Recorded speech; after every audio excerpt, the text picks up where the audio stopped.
for a major promotion, and the last thing he needed was a homeless man in a bathrobe ruining the airport's image, so he offered Victor a way out. At noon today, Frank said, the security guards switch shifts for 5 minutes. No one will be at the main door. That's your chance to walk out. What he didn't say was that if Victor stepped outside, he'd be arrested for illegal entry, and Frank could wash his hands of the problem. Victor didn't fully understand, but he got the idea. At noon, Frank watched from the surveillance room. The guards left. Everything was in place, but Victor didn't move. He stood frozen at the exit. Then Frank noticed Victor was looking straight at the security camera, so Frank turned it away. Too late. Victor had already ducked out of frame, and when Frank tried to turn the camera back to check, Victor popped his face right into the lens. I wait.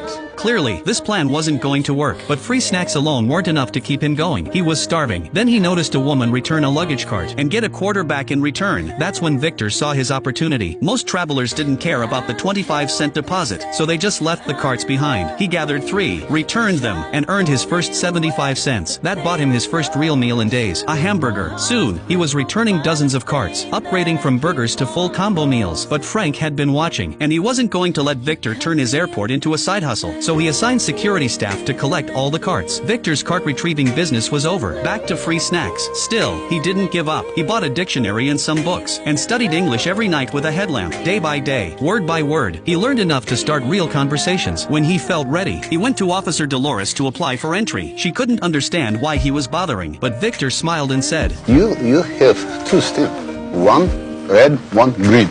So, I have chance go New York 50-50. What he meant was, as long as he kept trying, he had a shot. Frank, meanwhile, was still keeping tabs on him. He figured Victor would eventually get desperate and do something illegal. Then he'd finally have a reason to get rid of him. But that night, something unexpected happened. A food delivery guy named Enrique brought Victor dinner. Why? Because Enrique had a crush on Officer Dolores, but was